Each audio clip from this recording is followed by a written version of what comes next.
Hello and welcome to another episode of YouTube Live. Today it's all about this entrepreneurial life. I'm quite happy about the name. I just came up with the name a few years ago. I was thinking about my podcast being called This Entrepreneurial Life, but I decided to call that Hardcore MBA instead. So today it is all about yoga and meditation for entrepreneurs.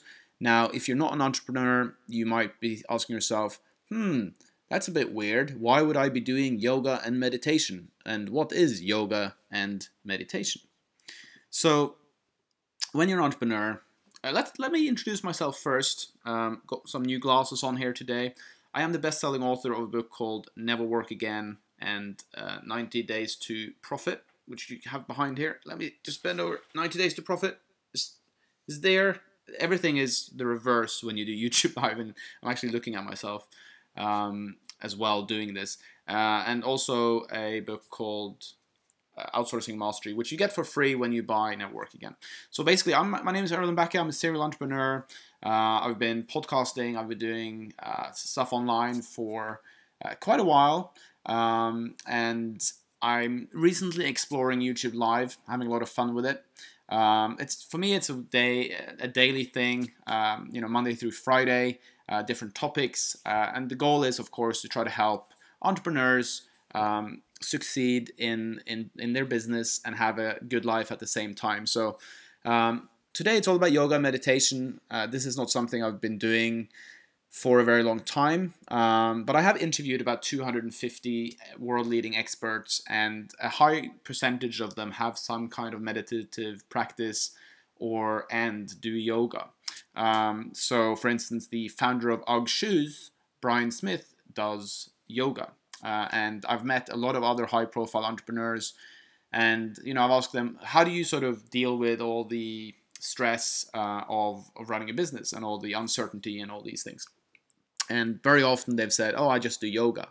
So if they're feeling, all this stuck energy and all this, a lack of flow in your life and your body, then doing yoga, doing qigong, doing some kind of old Eastern practice works really, really well. So I kind of started out experimenting with yoga just on an iPad in, I think it was maybe 2010. And I felt the benefit, but I kind of, I thought yoga was for sissies and girls. So I didn't really continue, and I didn't really understand the importance of actually doing something on a daily basis. So, for instance, maybe you want to do your own YouTube live channel, but you're scared of what people might think. You're scared of putting yourself out there. You're scared of how your voice sounds. You're scared of how you might look with silly glasses.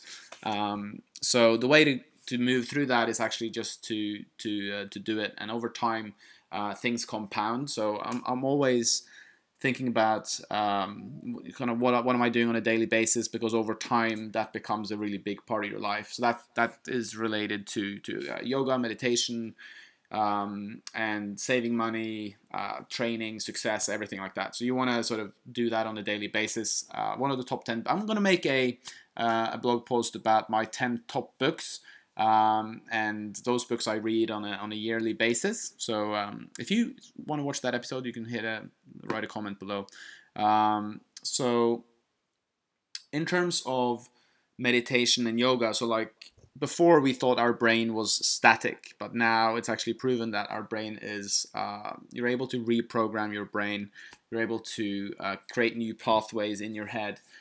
And the real benefit of doing meditation is that you actually reprogram how your brain works. So let's say you're a very reactive person, which is not a good thing to be in business or in life.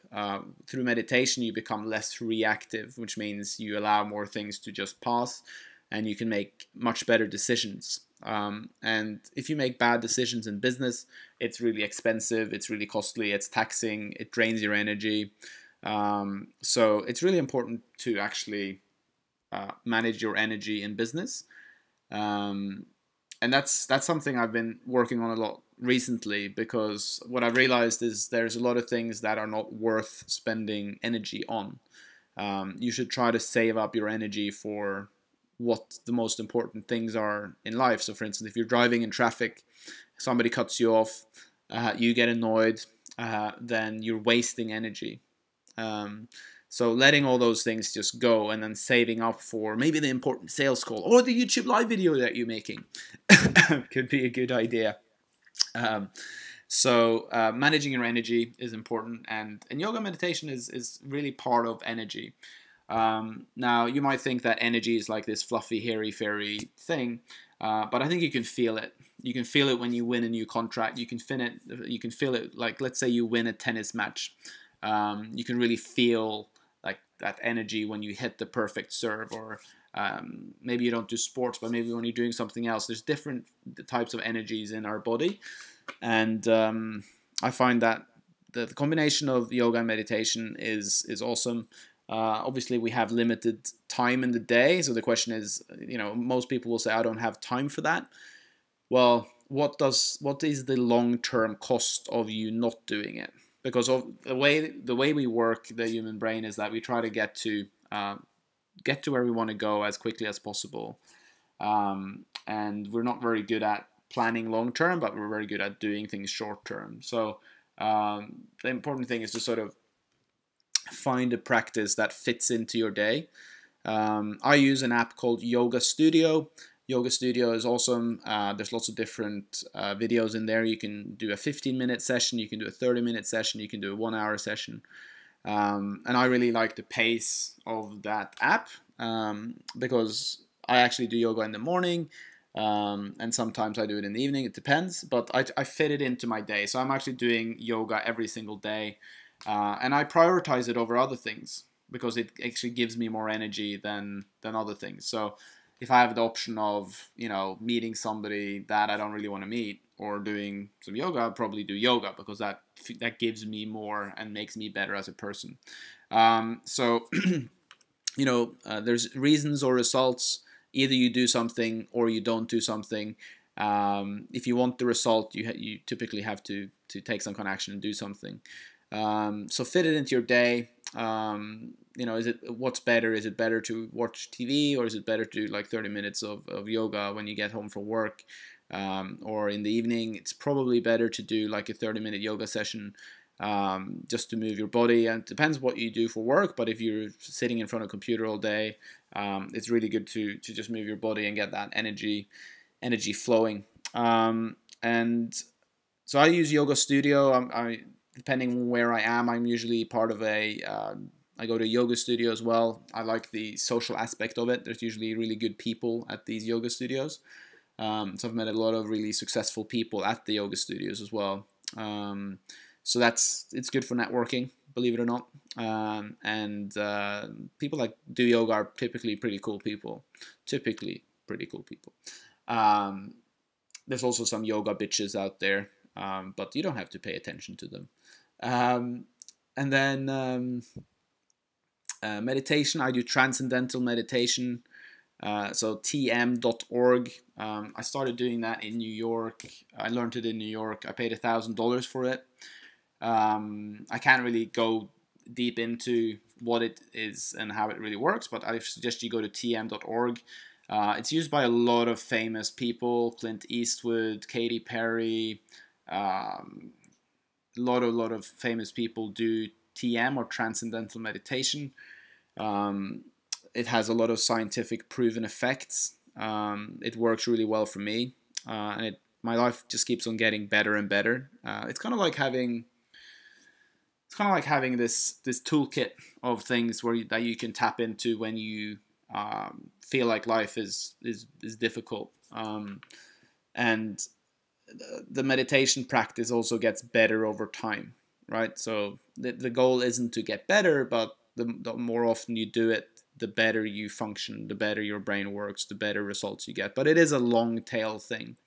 If you go to a doctor and you say, I'm really stressed out, he might give you some kind of tranquilizing pills. And my perspective on all things pills is that it's a quick fix solution. It's typically not good for us. It's always better to just do the natural thing that to allow your body to sort of self-heal. It depends on, of course, this is not medical advice, but I think it's better to do yoga and meditation than to take, pills to make you feel more relaxed.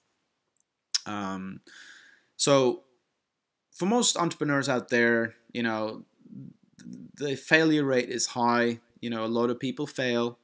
1 out of 10 don't succeed in 5 years, and it's a steep learning curve. There's a lot of challenging aspects of it, and it's important, especially if you're sort of a type A, very success-oriented person. Then it can be very taxing on your body, and if you're very controlling, and if you're very goal-oriented, it can be extremely exhausting. And I think that's why I started with yoga and TM. But it took me many years. I really had to, hit the wall first, and then I started figuring out better habits to support my lifestyle and my career. So it works really well. I highly recommend it. A lot of successful people on the podcast have one or both of the sort of practices. What type of yoga you should do? I mean, as long as you're breathing and stretching and moving your body, it's pretty good. And for meditation, I mean, there's lots of apps out there. I highly recommend transcendental meditation. I was experimenting a lot before I found it. I was doing a lot of sort of pranayama breathing, which is sort of just deep breathing with your eyes closed, which is fine. It feels great. I still do it sometimes. But TM seems to be, for me and a lot of other people, what works really well. You do it twice a day, 20 minutes twice a day. And how do I have time for it? Well, I make time for it. I prioritize it over other things. So my health comes before anything else. So I prioritize these habits. I also plan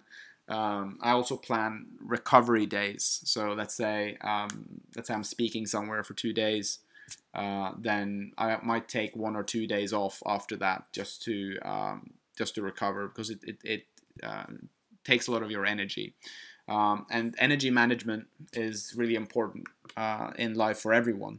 So there are certain things that drain your energy. So if you know you're going to do something that really drains your energy, then make sure to recharge maybe before, and then also have like a recovery afterwards. And that can be anything from going for a walk in the woods to playing with your kids to anything that makes you feel good.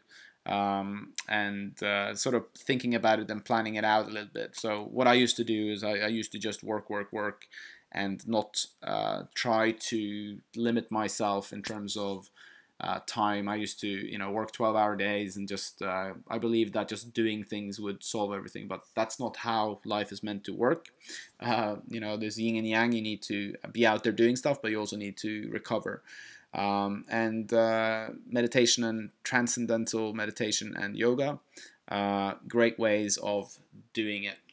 So if you like this podcast, not podcast, but this YouTube video, it is called This Entrepreneurial Life.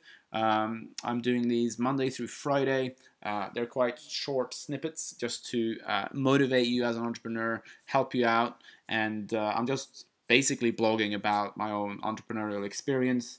And I hope through sharing what I am learning and have learned through my 10-year career, I hope I'm helping you out. So if you like this video, please share it or hit like underneath, and feel free to comment as well. So I'll make another episode tomorrow. Thank you for watching. Appreciate it, and bye-bye.